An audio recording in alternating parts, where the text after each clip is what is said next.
ಬ್ರೇಕ್ನ ನಂತರ ಹಾಟ್ ನ್ಯೂಸ್ಗೆ ಮತ್ತೊಮ್ಮೆ ಸ್ವಾಗತ. ಹುಬ್ಬಳ್ಳಿಯ ರಾಜುನಗರದಲ್ಲಿ ಒಂದು ಪೊಲೀಸ್ ಕ್ವಾರ್ಟರ್ಸ್ ಇದೆ. ಅಲ್ಲಿ 62 ಪೊಲೀಸ್ ಪೇದೆಗಳ ಕುಟುಂಬಗಳು ವಾಸವಾಗಿವೆ. ಅವರಿಗೆ ವಾರಕ್ಕೆ ಒಂದು ದಿನ ಭಾನುವಾರ ಒಂದು ಟ್ಯಾಂಕರ್ ನೀರು ಬರುತ್ತೆ ಕುಡಿಯೋದಕ್ಕೆ, ಅಷ್ಟು ಮಾತ್ರದ ನೀರು. ಆ ಒಂದು ಟ್ಯಾಂಕರ್ ನೀರನ್ನು 62 ಕುಟುಂಬಗಳವರು ಹಂಚಿಕೊಂಡು ಇಡೀ ವಾರ ಕುಡಿಬೇಕು. ಅಲ್ಲೊಂದು ಬೋರ್ವೆಲ್ ಇದೆ. ಬೋರ್ವೆಲ್ನಲ್ಲಿ ಬರುವಂಥದ್ದು ಉಪ್ಪು ನೀರು ಮಾತ್ರ ಬಂದಿದ್ದರೆ ಹೇಗೋ ಕುಡ್ಕೊಂಡು ಜೀವನ ನಡೆಸ್ತಿದ್ರು ಏನೋ, ಆದರೆ ಅದರಲ್ಲಿ ಚರಂಡಿ ನೀರು ಕೂಡ ಸೇರಿಕೊಳ್ಳುತ್ತೆ. ಇದರ ಬಗ್ಗೆ ಕಮಿಷನರ್ಗೆ ಮನವಿ ಮಾಡಿದ್ರೆ ನೀವೇ ದುಡ್ಡು ಹಾಕಿ ನೀರು ತರಿಸ್ಕೊಳ್ಳಿ ಅಂತಾರಂತೆ. ಇನ್ನು ಪೇದೆಗಳ ತಾಯಂದ್ರೇನಾದರೂ ಮನವಿ ಮಾಡಿದ್ರೆ ಆ ಮನೆಗಳಿರೋದು ಪೇದೆಗಳಿಗೆ ಮತ್ತು ಅವರ ಹೆಂಡತಿ ಮಕ್ಕಳಿಗೆ ಮಾತ್ರ, ಪೋಷಕರು ಇರತಕ್ಕದ್ದು ಅಲ್ಲ ಅಂತಾರಂತೆ. ಇದಕ್ಕೆಲ್ಲ ಕಾರಣ ಏನು ಅಂತ ನೋಡಿದ್ರೆ, ಪೊಲೀಸ್ ಇಲಾಖೆ ಈ ವಸತಿ ಗೃಹಗಳನ್ನು ನಿರ್ಮಿಸಿದ ನಂತರ ಮಹಾನಗರ ಪಾಲಿಕೆಗೆ ಹಸ್ತಾಂತರ ಮಾಡಬೇಕು. ನಂತರ ಮಹಾನಗರ ಪಾಲಿಕೆಯವರು ಅಲ್ಲಿ ಮೂಲಭೂತ ಸೌಲಭ್ಯಗಳನ್ನು ಕೊಡ್ತಾರೆ. ಆದರೆ ಈ ಪೊಲೀಸ್ ವಸತಿ ಗೃಹಗಳನ್ನು ಮಹಾನಗರ ಪಾಲಿಕೆಗೆ ಹಸ್ತಾಂತರ ಮಾಡಿಲ್ಲ ಅನ್ನುವಂಥ ಮಾಹಿತಿ ಸದ್ಯಕ್ಕೆ ಬರ್ತಾ ಇರುವಂಥದ್ದು. ಏನೇ ಆದರೂ ಅಂಥದ್ದೊಂದು ಅಡ್ಮಿನಿಸ್ಟ್ರೇಟಿವ್ ಸಮಸ್ಯೆಯಿಂದಾಗಿ ಕಷ್ಟ ಅನುಭವಿಸ್ತಿರೋರು ಮಾತ್ರ 62 ಪೊಲೀಸ್ ಪೇದೆಗಳ ಕುಟುಂಬಗಳವರು. ಅವರ ಮನೆಗಳಿಗೆ ಯಾರಾದರೂ ನೆಂಟರಿಷ್ಟರು ಬಂದರೆ ನಿಜವಾಗಿಯೂ ಈ ಕುಟುಂಬಗಳು ನರಕ ಯಾತನೆಯನ್ನು ಅನುಭವಿಸ್ತವೆ. ನೆಂಟರಿಗೆ ಕುಡಿಯೋದಕ್ಕೆ ನೀರು ಎಲ್ಲಿಂದ ತರಬೇಕು ಅಂತ. ನಾವು ಇಲ್ರಿ 5 ವರ್ಷ ಆತ್ರಿ ಬಂದು ಒಂದು ನೀರಿನ ಸೌಕರ್ಯ ಇಲ್ರಿ. ಬೋರಿನ ನೀರ ಇದು ಮಾಡೋದ್ರಿ. ಒಂದು 8 ದಿನಕ್ಕೊಮ್ಮೆ ಬೋರ್ ಕೆಡ್ತೈತ್ರಿ. ಅದು ಇಲ್ಲೆಲ್ಲಾರು ಇದು ಮಾಡ್ತಾವ್ರಿ. ಅದು ಒಂದ್ರಿ. ಮತ್ತು 8 ದಿನಕ್ಕೊಮ್ಮೆ 5 ಸಂಡೇಕೊಮ್ಮೆ ಇದು ಬರ್ತೈತ್ರಿ ನೀರಿನ ಟಾಕಿ. ನಾವು ಮತ್ತು ಸಂಡೇಕೊಮ್ಮೆ ಏನು ಯಾವಾಗೊಮ್ಮೆ ನೀರು ತುಂಬ್ಕೊಳ್ಳೋದ್ರಿ. ಮತ್ತು 8 ದಿನ ಮಟ್ಟ ಅದು ಉಪಯೋಗ ಮಾಡ್ಕೊಳ್ಳೋದ್ರಿ. ನೀರು ಎಲ್ಲರಿಗೂ ಸಿಗೋಂಗಿಲ್ರಿ ಚಂದಾಗಿ. ಅದು ಬೋರ್ ಅಂತೂ ಕೆಟ್ಟಂದ್ರೆ 8 ದಿನ ನೀರಿಲ್ರಿ ಬೋರಿಂದ. ಇಲ್ಲೆಲ್ಲ ಸುತ್ತನ ಕಡೆ ಎಲ್ಲ ನೋಡ್ರಿ, ಅಲ್ಲಿ ಚಂಬರ್ ಎಲ್ಲ ಒಡೆದು ಕಬ್ಬು ವಾಸನೆ ಬರ್ತೈತ್ರಿ. ವಾಕಿಂಗ್ ಹೋಗೋರೆಲ್ಲ ನೀವೆಲ್ಲ ಹೆಂಗಿರ್ತೀರಿ ಅಂತ ಕೇಳ್ತಾರ್ರಿ. ಆ ಚಂಬರ್ ಹೊಡೆದಿದ್ದು ಕೇಳಂಗಿಲ್ರಿ, ಏನೇನು ಕೇಳಂಗಿಲ್ರಿ. ನಾವು ಆಫೀಸರ್ಗೆ ಭೇಟಿ ಹಾಕಿ ಹೋದ್ರೆ ಎಲ್ಲ ಇರ್ತದ ರಾಜುನಗರ, ನಮ್ಗೇನು ಗೊತ್ತೇ ಇಲ್ಲ ಅನ್ನೋರ್ ಥರ ಮಾತಾಡ್ತಾರ್ರಿ. ಹಿಂಗಾಗಿ ನಮಗೇನು ರಕ್ಷಣೆ ಇಲ್ರಿ. ಇಲ್ಲಿ ನಾವು ಪೊಲೀಸ್ ಹೆಂಡತಿಯರಾಗಿ ನಮಗೇನು ರಕ್ಷಣೆ ಇಲ್ಲ. ಮೇನ್ ಹುಡುಗರಿಗೆ ಸ್ಕೂಲಿಗೆ ಬಿಡಕ್ಕೆ ಏನು ಬಸ್ಸಿನ ಪ್ರಾಬ್ಲಮ್ ಇದೆ ರೀ. ಪೊಲೀಸ್ ಕ್ವಾರ್ಟರ್ಸ್ ಅನ್ನೋವಾಗ ಇಲ್ಲೇ ಇಲ್ಲ ಇದು. ಮತ್ತು ಕಮಿಷನರ್ ನಾವು ಕೇಳಕ್ಕೆ ಹೋದ್ರೆ ಪೊಲೀಸ್ ಕ್ವಾರ್ಟರ್ಸ್ ರಾಜೀವ್ನಗರ್ ಪೊಲೀಸ್ ಕ್ವಾರ್ಟರ್ಸ್ ಎಲ್ಲಿದೆ ಅಂತ ಕೇಳ್ತಾರ್ರಿ ಅವ್ರಿ. ಇದೇ ಮತ್ತು ಪ್ರಾಬ್ಲಮ್ಮು. ಮತ್ತು ಕುಡಿ ನೀರಿನ ಪ್ರಾಬ್ಲಮ್ಮು. ಮತ್ತು ಇದು ಕಂಪೌಂಡ್ ಇಲ್ಲ ಇದೆ. ನೀರಿಂದ ಅಂದ್ರೆ ನಮ್ದು ಈಗ ಬೋರ್ ನೀರಿಂದ ಟ್ಯಾಂಕಿ ಇದೆಯಲ್ಲ, ಅದಕ್ಕೆ ಚಂಬರ್ ಅಲ್ಲಿ ಒಳಗೆ ಸೋರ್ತಾ ಇದೆ ಅಂತೆ. ಅದೇ ನೀರು ನಾವು ಯೂಸ್ ಮಾಡ್ಬೇಕಾಗಿದೆ ಈಗ ಜಳಕಕ್ಕೆ ಮತ್ತೆ ಬಟ್ಟೆ. ಯಾರು ಬದುಕ್ತಾರ ಅನ್ನೋದು ಇಲ್ರಿ, ಏನು ಇಲ್ರಿ. ಅದ್ರದ್ದು ಏನು ಸಮಸ್ಯೆನ ಕೇಳಂಗಿಲ್ಲ. ಒಟ್ಟು ಒಂದು ಗಾಡಿ ಬರ್ತೈತಿ, ಎಲ್ಲಿಯೂ ತಂದು ಹಾಕ್ತಾರ ಅನ್ನೋದು ಗೊತ್ತಿಲ್ರಿ. ಒಂದೊಂದ್ಸಲ ಬರ್ತದ್ರಿ. ಒಮ್ಮೆ ಒಬ್ಬೊಬ್ರಿಗೆ ಒಂದಟ್ಟು ಹೊಟ್ಟಿ ಜಾಡ್ಸೋದಾಗ ಜ್ವರ ಬರ್ತಾವ ಮಕ್ಕಳಿಗೆ. ಅದು ಎಲ್ಲಿ ತಂದು ಹಾಕ್ಯಾರ ಅಂತ ಕೇಳಿದ್ರು ಅದಕ್ಕೇನು ಯಾರು. ಎಸ್, ಈ ಸಮಸ್ಯೆ ಯಾಕೆ ಆಗ್ತಾ ಇದೆ, ಇದಕ್ಕೆ ಪರಿಹಾರ ಇಲ್ವಾ? ಉತ್ತರ ಕೊಡೋದಕ್ಕೆ ಸ್ವತಃ ರವೀಂದ್ರ ಪ್ರಸಾದ್, ಹುಬ್ಬಳ್ಳಿ ಧಾರವಾಡ ಪೊಲೀಸ್ ಆಯುಕ್ತರು ನಮ್ಮ ಜೊತೆ ದೂರವಾಣಿ ಸಂಪರ್ಕದಲ್ಲಿದ್ದಾರೆ. ಸರ್ ನಮಸ್ಕಾರ.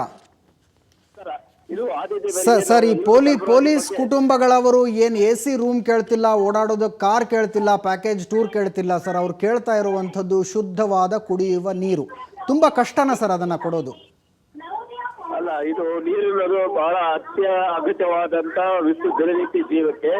ಈಗಾಗಲೇ ನಾವು ಟ್ಯಾಂಕರ್ ಅಲ್ಲಿ ನೀರು ಸರಬರಾಜು ಮಾಡ್ತಾ ಇದೀವಿ. ನಗರ ಆಯುಕ್ತರ ಜೊತೆಗೆ ಈ ಸಮಸ್ಯೆ ಬಗ್ಗೆ ಕೂಲಂಕುಷವಾಗಿ ಚರ್ಚೆ ಮಾಡಿ ಅತಿ ಶೀಘ್ರದಲ್ಲಿ ಈ ಒಂದು ಸಮಸ್ಯೆಯನ್ನು ಬಗೆಹರಿಸಲು ಎಲ್ಲ ಕ್ರಮವನ್ನು ತಗೊಳ್ತಾ ಇದ್ದೀನಿ. ಸರ್, ಈಗ ಈ ಕ್ವಾರ್ಟರ್ಗಳನ್ನು ನಗರಸಭೆಗೆ ಹಸ್ತಾಂತರ ಮಾಡಿಲ್ಲ ಅನ್ನೋ ಕಾರಣಕ್ಕಾಗಿ ಅಲ್ಲಿ ಕುಡಿಯುವ ನೀರಿನ ಸಂಪರ್ಕವನ್ನು ಅವ್ರು ಕೊಡೋದಕ್ಕಾಗ್ತಿಲ್ಲ ಅನ್ನುವಂಥದ್ದು ನಮ್ಮ ರಿಪೋರ್ಟರ್ ಕೊಟ್ಟಿರುವಂತಹ ಮಾಹಿತಿ. ಏನು ಸಮಸ್ಯೆ ಇದೆ ಸರ್? ನಗರಸಭೆಗೆ ಯಾಕೆ ಹಸ್ತಾಂತರ ಮಾಡಿ ಅಲ್ಲಿ ಮೂಲಭೂತ ಸೌಲಭ್ಯಗಳನ್ನು ಕೊಡಬಾರ್ದು? ಇಲ್ಲ, ಅದು ಸಮಸ್ಯೆನೇ. ಎಲ್ಲ ನಗರಸಭೆ ಅವ್ರ ಜೊತೆ ಚರ್ಚೆ ಮಾಡಿದೀವಿ. ನೀರು ಸರಬರಾಜು ಮಾಡ್ಲಿಕ್ಕೆ ಒಪ್ಕೊಂಡಿದ್ದಾರೆ. ಹಾಗೆ ಶೀಘ್ರದಲ್ಲಿ ಅಲ್ಲಿ ಈ ಒಂದು ಪ್ರಾಬ್ಲಮ್ ಸಾಲ್ವ್ ಆಗ್ತದೆ. ಸರ್, ಒಂದು ಡೆಡ್ ಲೈನ್ ಅನ್ನ ನಿಮಗೆ ನೀವೇ ಹಾಕೋಬಹುದಾ ಸರ್? ಈ ಪ್ರಕರಣದಲ್ಲಿ ಇಷ್ಟು ದಿವಸದಲ್ಲಿ ನಾವು ಈ ಸಮಸ್ಯೆನ ಬಗೆಹರಿಸ್ತೀವಿ, ನಿಮಗೆ ಕುಡಿಯೋ ನೀರು ತಲುಪಿಸ್ತೀವಿ ಅಂತ ತಾವೇ ಒಂದು ಡೆಡ್ ಲೈನ್ ಹಾಕೊಂಡು ಇವ್ರಿಗೆ ಮಾತು ಕೊಡಬಹುದಾ ತಾವು? ಅಲ್ಲ, ಅತಿ ಶೀಘ್ರದಲ್ಲಿ ಇದನ್ನ ನಾವು ಬಗೆಹರಿಸ್ತೀವಿ. ಅತಿ ಶೀಘ್ರದಲ್ಲಿ ಬಗೆಹರಿಸ್ತೀವಿ. ಎಸ್ ಸರ್, ಧನ್ಯವಾದಗಳು. ಅತಿ ಶೀಘ್ರದಲ್ಲಿ ಬಗೆಹರಿಸ್ತೀವಿ ಈ ಸಮಸ್ಯೆನ ಅಂತ ಹೇಳಿದಂಥವ್ರು ಹುಬ್ಬಳ್ಳಿ ಧಾರವಾಡ ಪೊಲೀಸ್ ಕಮಿಷನರ್ ರವೀಂದ್ರ ಪ್ರಸಾದ್. ನಮ್ಮ ಜೊತೆ ನಮ್ಮ ಹುಬ್ಬಳ್ಳಿ ರಿಪೋರ್ಟರ್ ಪ್ರಸನ್ನ ದೇಶಪಾಂಡೆ ನೇರ ಸಂಪರ್ಕದಲ್ಲಿದ್ದಾರೆ. ಪ್ರಸನ್ನ, 62 ಕುಟುಂಬಗಳು ವಾರಕ್ಕೆ ಒಂದು ಟ್ಯಾಂಕರ್ ಕುಡಿಯೋ ನೀರು, ಒಂದು ಟ್ಯಾಂಕರ್ನಲ್ಲಿ 62 ಕುಟುಂಬಗಳವರು ಹಂಚಿಕೊಂಡು ಕುಡಿಯೋ ನೀರನ್ನು ಬಳಸಬೇಕು. ಹೇಗಿದೆ ಅಲ್ಲಿನ ಪರಿಸ್ಥಿತಿ? ತಾವು ಸ್ವತಃ ಹೋಗಿದ್ರಿ ಅಲ್ಲಿ? ನಿಜ ಅಜಿತ್, ಇದು ಸಹಜವಾಗಿ ಇಂತಹ ಒಂದು ದುಸ್ಥಿತಿ ಪೊಲೀಸ್ ಸಿಬ್ಬಂದಿಗಳಿಗೆ ಒಂದು ಪೊಲೀಸ್ ಕುಟುಂಬಕ್ಕೆ ಬಂದಿದೆ ಅನ್ನೋದು ವಿಪರ್ಯಾಸ ಅಂತ ಹೇಳ್ಬೇಕಾಗತ್ತೆ. ಈಗಾಗಲೇ ಪೊಲೀಸ್ ಕಮಿಷನರ್ ಹೇಳಿದ್ರು ಈ ಶೀಘ್ರದಲ್ಲೇ ಈ ಸಮಸ್ಯೆಗೆ ಇತ್ಯರ್ಥ ಹೇಳ್ತೀವಿ ಅಂತ ಅನ್ನೋಂಥದ್ದು. ಆದರೆ ಈ ಸಮಸ್ಯೆ ಇರುವಂಥದ್ದು ಕಳೆದ 5 ವರ್ಷಗಳಿಂದ, ಅಂದರೆ ಕ್ವಾರ್ಟರ್ಸ್ ನಿರ್ಮಾಣ ಆದ ಹಂತದಿಂದ ಹಿಡ್ಕೊಂಡು ಈವರೆಗೂ ಕೂಡ ಅಲ್ಲಿ ಕುಡಿಯ ನೀರಿನ ಸಮಸ್ಯೆ ಆರಂಭದಿಂದಲೂ ಇದೇ ಒಂದು ಜೀವಜಲಕ್ಕಾಗಿ ಪೊಲೀಸ್ ಕುಟುಂಬಗಳು, ಪೊಲೀಸರು ಕೂಡ ಅಲ್ಲಿ ನೀರಿಗಾಗಿ ಪರದಾಡುವಂತಹ ಸ್ಥಿತಿ. ಒಂದು ವಿಪರ್ಯಾಸ ಅಂತಂದ್ರೆ ಅಜಿತ್, ಬೆಂಗಳೂರು ಹೊರತುಪಡಿಸಿದ್ರೆ ಏನು 2ನೇ ರಾಜಧಾನಿ ಅಂತ ಕರೆಸ್ಕೊಳ್ಳುವಂತಹ ಹುಬ್ಬಳ್ಳಿ, ಸಹಜವಾಗಿ ಅಲ್ಲಿ ಎಷ್ಟು ಮಂತ್ರಿ ಮಹೋದಯರು ಅಡ್ಡಾಡ್ತಾರೆ ಮತ್ತು ಅದೆಷ್ಟು ಅಪರಾಧ ಪ್ರಕರಣ ನಡೀತವೆ ಅಷ್ಟೇ ಪ್ರಮಾಣದಲ್ಲೂ ಕೂಡ ಹುಬ್ಬಳ್ಳಿ ಕೂಡ ನಡೀತದೆ. ಹೀಗಾಗಿ ಪೊಲೀಸ್ ಪೇದೆಗಳು ಹಗಲಿರುಳು ಕೂಡ ಇಲ್ಲಿ ದುಡಿಬೇಕಾಗತ್ತೆ. ಅವರು ದುಡಿದು ಬೇಸತ್ತು ಮನೆಗೆ ಹೋಗಿ ನೀರು ಕೊಡಿ ಅಂತ ಕೇಳಿದ್ರೆ ನೀರು ಕೊಡಕ್ಕೆ ಅಲ್ಲಿರೋದಿಲ್ಲ. ಅಲ್ಲಿ ಅಸಹಾಯಕತೆಯನ್ನು ವ್ಯಕ್ತಪಡಿಸ್ತಾರೆ ಪೊಲೀಸ್ ಪತ್ನಿಯರು. ಮತ್ತು ನೆಂಟರು ಯಾರಾದರೂ ಬಂದ್ರೆ ಅವರಿಗೆ ಹೆಚ್ಚು ನೀರು, ಅಂದ್ರೆ ವಾರಕ್ಕೆ 1 ಟ್ಯಾಂಕರ್ ಮಾತ್ರ ನೀರು ಬರುತ್ತೆ, ಅದು 62 ಕುಟುಂಬಕ್ಕೆ. ಸಾಕಷ್ಟು ಜನ ಸಂಖ್ಯೆ ಅಲ್ಲಿ ಇರೋದ್ರಿಂದ ಆ ಒಂದು ಟ್ಯಾಂಕರ್ ನಲ್ಲಿ ಹಂಚಿಕೊಂಡು ನೀರನ್ನ ಕುಡಿಬೇಕಾದಂತಹ ಒಂದು ದುಸ್ಥಿತಿ. ಏನಾದರೂ ಹೆಚ್ಚಿಗೆ ಜನಸಂಖ್ಯೆ ಅಥವಾ ನೆಂಟರು ಏನಾದರೂ ಬಂದ್ಬಿಟ್ರೆ ಅವರು ಏನೋ ಹೊರಗಡೆಯಿಂದ ಖರೀದಿ ಮಾಡ್ಕೊಂಡ್ಬಂದು ನೆಂಟರಿಗೆ ನೀರನ್ನ ಕೊಡುವಂತಹ ಒಂದು ಪರಿಸ್ಥಿತಿ ನಿರ್ಮಾಣ ಆಗಿದೆ. ಮತ್ತು ಅದರ ಜೊತೆಗೆ ಅಲ್ಲಿ ಆ ಕ್ವಾರ್ಟರ್ಸ್ ಅಂತ ಹೇಳ್ಕೊಳ್ಳುವಂತಹ ಯಾವುದೇ ಲಕ್ಷಣಗಳು ಕೂಡ ಅಲ್ಲಿ ಕಂಡುಬರೋದಿಲ್ಲ. ಯಾಕಂತಂದ್ರೆ ಅದೊಂದು ಊರಿನ ಹೊರಗಡೆ ಇರುವಂತದ್ದು. ಹೀಗಾಗಿ ಇಲ್ಲಿ ಯಾವುದೇ ಬಸ್ಸಿನ ಸೌಲಭ್ಯಗಳಾಗಿರ್ಬೋದು ಮತ್ತು ಆ ಒಂದು ಕ್ವಾರ್ಟರ್ಸ್ಗೆ ಕಂಪೌಂಡಿನ ಸೌಲಭ್ಯಗಳಾಗಿರ್ಬೋದು ಇದ್ಯಾವುದು ಕೂಡ ಇಲ್ಲ. ಹೀಗಾಗಿ ಪೊಲೀಸ್ ಕುಟುಂಬ ಅಕ್ಷರಶಃ ಅಲ್ಲಿ ನರಕ ಯಾತನೆ ಅನುಭವಿಸಿದೆ ಅಂತ ಹೇಳಿದ್ರೆ ತಪ್ಪಾಗ್ಲಿಕ್ಕಿಲ್ಲ. ಇವತ್ತು ನಾವು ಕೂಡ ಅಲ್ಲಿ ಹೋಗಿ ಭೇಟಿ ನೀಡಿದ್ವಿ. ಅಲ್ಲಿ ಸಾಕಷ್ಟು ಅಳಲನ್ನ ತೋಡ್ಕೊಂಡ್ರು. ದಯವಿಟ್ಟು ನಮಗೆ ಇದಕ್ಕೆ ಒಂದು ಪರ್ಯಾಯ ವ್ಯವಸ್ಥೆಯನ್ನು ನಿಮ್ಮ ಮೂಲಕ ಆದ್ರೂ ನಮಗೆ ಈಗಷ್ಟೇ ಪೊಲೀಸ್ ಕಮಿಷನರ್ ಒಂದು ಮಾತನ್ನ ಹೇಳಿದ್ದಾರೆ, ಅತಿ ಶೀಘ್ರದಲ್ಲಿ ನಾವು ಈ ಸಮಸ್ಯೆಗೆ ಪರಿಹಾರ ಹೇಳ್ತೀವಿ ಅನ್ನುವಂಥದ್ದು.